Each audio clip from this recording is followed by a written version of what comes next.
चलिए, आज मैं एक बहुत प्यारी सी कहानी सुनाती हूँ जिसका नाम है बैल का दूध, जो कि अकबर और बिरबल की कहानी। तो चलिए कहानी शुरू करते हैं। एक दिन अकबर बादशाह ने मजाक में बिरबल से कहा, बीरबल, मुझे बैल का दूध ला दो। बीरबल बोले, लाने का प्रयत्न करूंगा, लेकिन इस काम में 4-6 दिन अवश्य लग जाएंगे।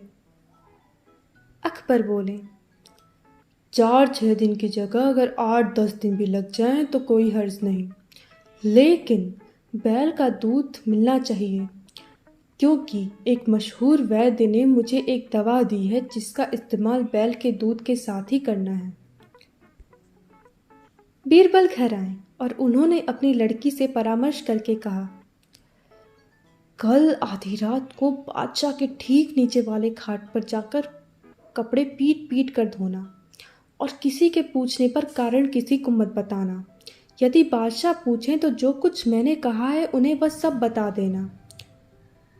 अगले दिन बिरबल की लड़की ने आधी रात को घर के मैले कुचैले कपड़ों की एक गठरी बांधी और बादशाह के महल के ठीक नीचे वाले घाट पर जाकर उन कपड़ों को पानी से भिगो भिगो कर पत्थर पर पीटना शुरू कर दिया। रात के सन्नाटे में जोर जोर से कपड़े पीटने से और बादशाह की निद्रा भंग हो गई। उन्हें बड़ा क्रोध आया और उन्होंने पहरे वाले सिपाही को बुलाकर उनकी निद्रा भंग करने वाले को पकड़कर लाने का हुक्म दिया। आज्ञा पाकर सिपाही घाट के पास पहुंचा तो उसने देखा कि एक 18-19 वर्ष की सुंदर युवती कपड़े धो रही है। सिपाही ने उस युवती से बेवक्त ऐसा करने का कारण पूछा और बादशाह के सामने उपस्थित होने के लिए कहा, पर युवती ने सिपाही के बात को सुनकर अनसुनी कर दी और पहले के समान काम में व्यस्त रही। सिपाही उसकी इस अवज्ञा से झुंझला उठा और बोला, आधी रात में कपड़े धोकर तुमने बादशाह की नींद खराब की है और अब उनकी आज्ञा की भी अवहेलना कर रही हो। यह उचित नहीं। भलाई इसी में है कि तुम हमारे साथ बादशाह के सामने चलो।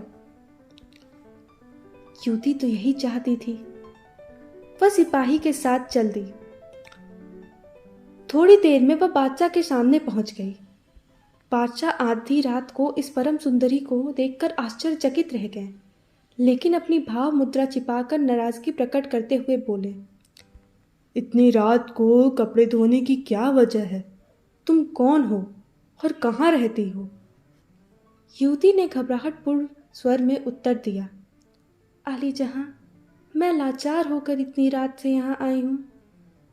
यह कहते कहते बादशाह के कुद्र चेहरे को देखकर युवती का धैर्य जाता रहा। लड़खड़ाती हुई जुबान में वह आगे और कुछ नहीं कहना चाहती थी। बादशाह ने उसे विश्वास दिलाते हुए कहा, सच बता देने पर तुम्हें दंड मुक्त कर दिया जाएगा। यह सुनकर युवती ने कहना शुरू किया, आज सुबह मेरे पिताजी को लड़का हुआ है। दिन भर तो मैं वहीं कामों में उलझी रही। अब जरा सा विश्राम लेने का अवकाश मिला तो ख्याल आया कि कल साफ कपड़ों की ज़रूरत पड़ेगी, लेकिन घर में जगह न होने की वजह से कपड़े धोने यहाँ चली आई। कल इन्हें काम में लाऊंगी। युवती का उत्तर सुनकर बादशाह को और भी आश्चर्यचकित रह गए और बोले, तुम क्या बक रही हो? क्या पुरुष के भी बच्चे उत्पन्न होते हैं? युवती ने उपयुक्त अवसर देखकर कहा, जहांपना, जब बैल का दूध मिलना संभव है तो पुरुष को बच्चा होना संभव क्यों नहीं हो सकता?